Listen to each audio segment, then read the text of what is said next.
निबोधत।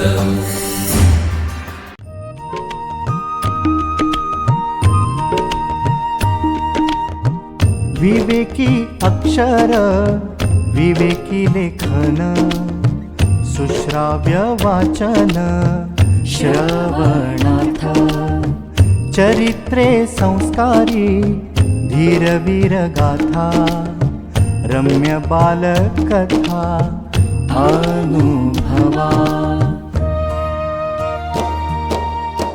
अमृताचे शब्द थोर आणि सान सगळ्यांचे कान आनंदावे चालता बोलता ऐकावे पहावे ज्ञानी होत जावे सहजची।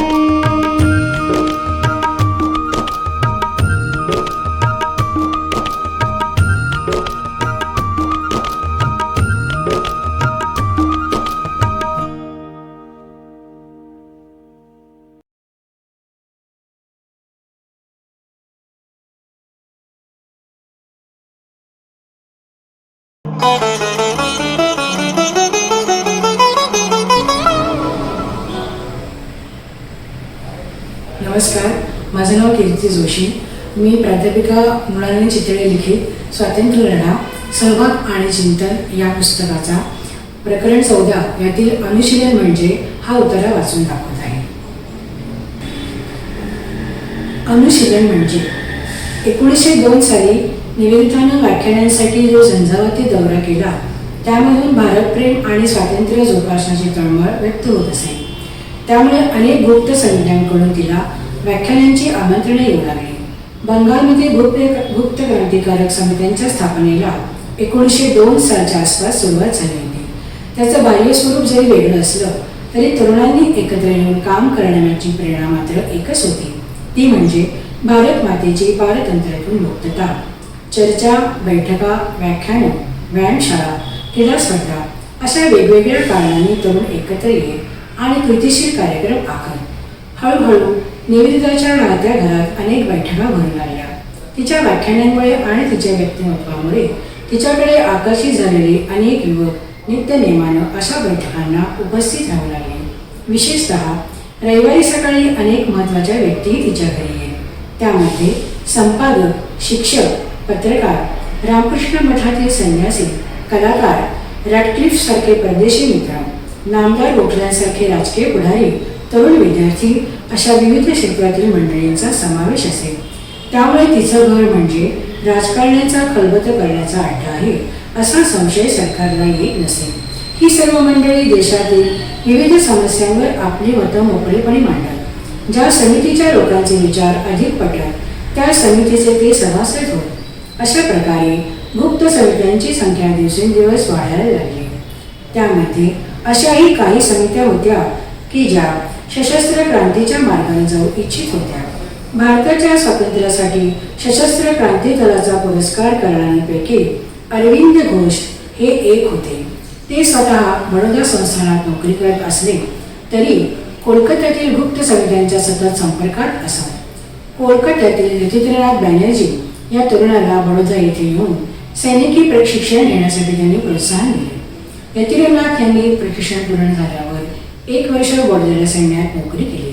त्यानंतर कोलकात्याला परत येऊन अशा गुप्त समितीतील लोकांना सैनिकी शिक्षण द्यायला सुरुवात केली। अरविंद यांना क्रांतीच्या दिशेनं काम करणाऱ्या अनेक गुप्त समित्यांची माहिती होती, परंतु त्यांचा परस्परांशी काहीच संबंध नसावा ही गोष्ट त्यांना खटकायची। त्यामुळे या सर्व समित्या एकत्र करून केंद्रीय क्रांतिकारी परिषद स्थापावी असं त्यांना वाटू लागलं। त्याप्रमाणे बॅरिस्टर प्रमथनाथ मित्र यांच्या नेतृत्वाखाली अशी परिषद स्थापन करण्यात आली। त्यांनी निवेदितालाही त्यात सामील करून घेतलं। या घटनेच्या वेळी स्वामीजींच्या मृत्यूला फक्त 4-5 महिने उलटले होते। याचा अर्थ अल्पावधीतच कोलकात्यातील राजनैतिक वर्तुळात तिनं महत्त्वाचं स्थान मिळवलं होतं। परकीय सत्तेविरुद्ध ठामपणे संघर्षास उभी राहणारी फ्रान्सची जोन ऑफ आर्क आणि इटलीचा मॅझिनी यांच्याविषयी फार पूर्वीपासून तिच्या मनात आदराची भावना होती।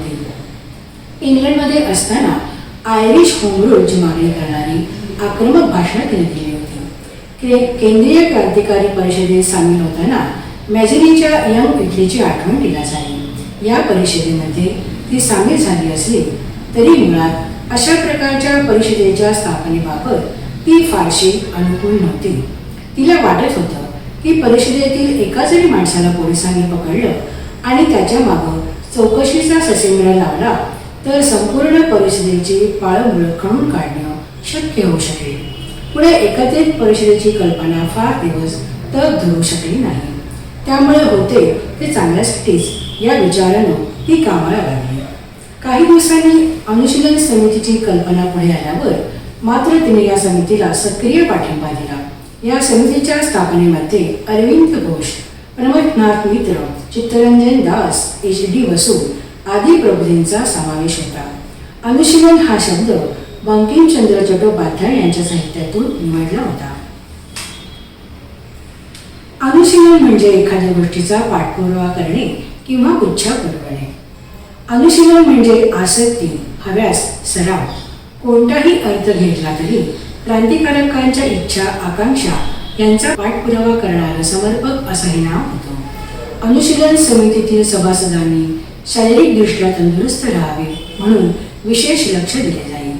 व्यायाम, जोड, बैठका, कुस्ती, क्रीडा स्पर्धा यावर समितीने दिलेला भर पाहून स्वामीजींच्या तरुणांनी व्यायाम करून बलवान व्हावं या उद्देशाची आठवण झाल्याखेरीज राहत नसेल. सैनिकी शिक्षण घेतलेले यतिंद्रनाथ रस्त्यावरून घोड्यावर बसून फिरत आणि तरुणांना घोड्यावर बसण्याचं शिक्षण देत. त्यामुळे काही तरुण समितीच्या कामाकडे आकृष्ट होत. यावर व्यायाम इतकंच महत्त्व दिलं जाईल ते मनाची जडणघडण अपेक्षित दिशेनं व्हावी यावर. त्यासाठी क्रांतीसाठी मार्गदर्शक ठरतील अशा पुस्तकांची जमवाजम करून अनुशीलन समितीच्या अनेक केंद्रांवर उपलब्ध करून दिली जात. 108 सर्क्युलर रोडवरच्या केंद्राला तर सुसज्ज अशा ग्रंथालयाचं रूप प्राप्त झालं होतं. निवेदितानं तिच्याजवळ असलेली अनेक पुस्तकं समितीच्या केंद्रांना भेट दिली.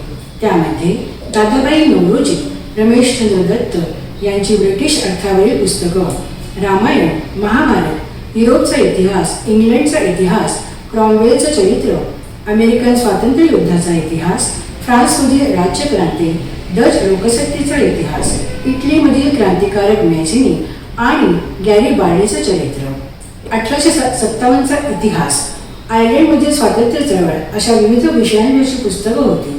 सखाराम गणेश देऊस्कर यांनी बंगालीमध्ये लिहिलेलं शिवाजी महाराजांचं चरित्र, ओकापुरांचं पुस्तक, आधुनिक संहारक अस्त्रांची माहिती देणारं संकलन यासारखी पुस्तकं होती.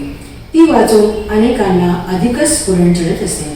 या दिवसांच्या आठवणी सांगताना डॉक्टर भूपेंद्रनाथ दत्त यांनी म्हटलं होतं, मॅझिनीच्या आत्मचरित्राचा पहिला खंड जेव्हा निवेदितांनी आमच्या हाती दिला तेव्हा ते पुस्तक आम्हा क्रांतिकारकांचं जणू बायबलच झालं. हे ग्रंथ सर्व देशभर पाठवण्यात यायचे. याशिवाय नव्याने प्रसिद्ध होणारी पुस्तकं तरुणांना उपलब्ध करून देण्यासाठी निवेदिता नेहमी प्रयत्नशील असे. रॅडक्लिफ यांना लिहिलेल्या पत्रात तिनं म्हटलं होतं, दर आठवड्याला फ्रेंच विक्रीमधून होणारे प्रोकोप किंग यांचे लेख मला पाठवू शकशील का? तसंच त्यांचं फ्रेंच राज्यक्रांतीविषयीचं पुस्तक नजीकच्या काळात प्रसिद्ध होणार असल्याचं ऐकलं. ते पुस्तक मला हवं आहे. माझ्या वतीने ते पाठवण्याची तू त्यांना विनंती कर किंवा इथे कोणत्या दुकानात ते मिळू शकेल ते कळविलेस तरी चालेल. त्या काळात भारतामध्येही क्रांतिकारक विचाराला पूरक ठरतील अशी काही वर्तमानपत्र राष्ट्रीयत्वाच्या भावनेला खतपाणी घालत होती. सतीशचंद्र मुखोपाध्याय यांचं डॉन, बिपिनचंद्र पालांचं न्यू इंडिया, अरविंद घोषांचं वंदे मातरम, उपाध्याय बाबूंचं संध्या यामधून प्रसिद्ध होणाऱ्या बातम्यांमुळे अखिल भारतीय पातळीवरील घटनांची माहिती मिळत असे.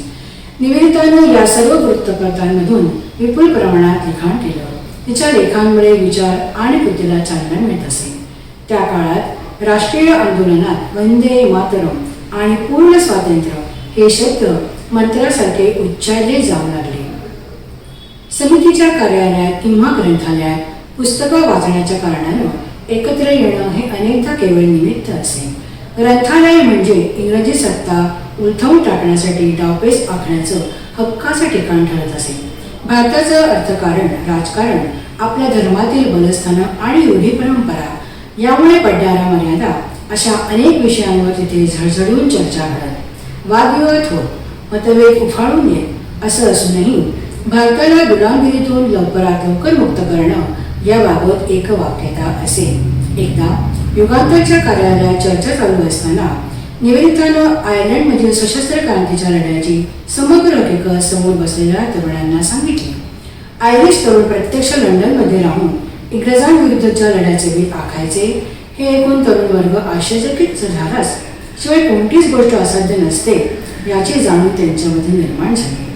निवेदिता बडोद्याला गेली असताना तिनं चाफेकर बंधूंच्या आईची वेळ घेतली. त्यावेळी त्या म्हणाल्या होत्या की मला अजून 2 मुलगे नाहीत, याबद्दल फार वाईट वाटते. असते तर ते सुद्धा मी देशकार्यासाठी अर्पण केले असते. ही हकीकत सांगताना निवेदितांचं मन आदरानं भरून येत असे. भविष्यकाळात अलीपूर बॉम्ब खटल्याच्या शोधात असताना पोलिसांनी अगदी कानाकोपऱ्यात तपास करून निवेदितांना दिलेली पुस्तकं शोधून काढली आणि जप्त केली. ही गोष्ट कानावर आल्यावर निवेदिता म्हणाली, माझ्या प्रत्येक पुस्तकाला सुद्धा स्वातंत्र्यासाठी आत्मसमर्पण केलं.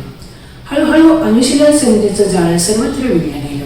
बंगालमध्ये कोलकाता अनुशीलन समिती आणि डाक्का अनुशीलन समिती अशा 2 शाखा होत्या. शाखा वाढण्यामध्ये निवेदिताचा फार मोठा वाटा होता. एकतर ती एक युरोपियन गौरवर्णीय स्त्री असूनही भारताच्या उज्ज्वल भवितव्यासाठी धडपडत आहे हे पाहून तरुण वर्ग भारावून जात असे.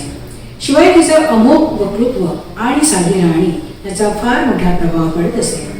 1903 साली मे महिन्यात मेदिनीपूर जिल्ह्यातील काही शाखांना तिने भेटी दिल्या.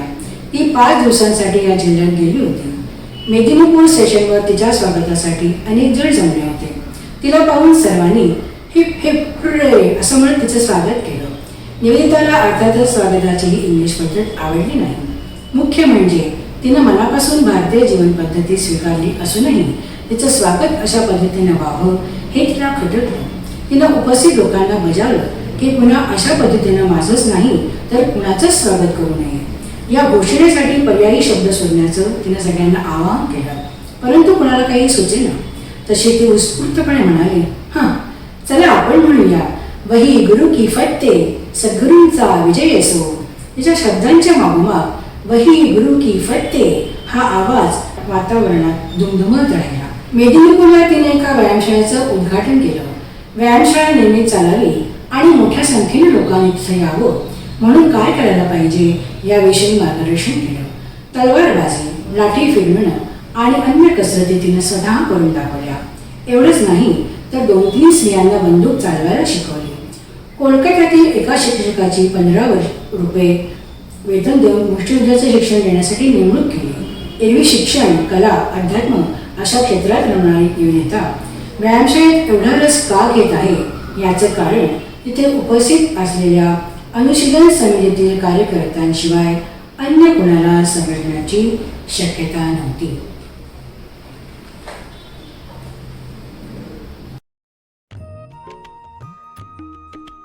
विवेकानंद केंद्र मराठी प्रकाशन विभाग म्हणजेच MPRV गेली 35 वर्षे संस्कारक्षम आणि राष्ट्र जागरणपर पुस्तकांच्या प्रकाशन व्यवसायात.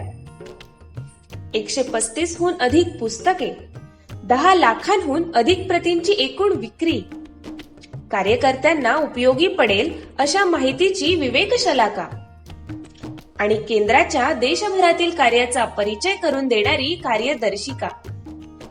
संपर्क अश्विनी हाईट्स, 1ला मजला, ग्राहक पेठेजवळ, टिळक रोड, पुणे 30.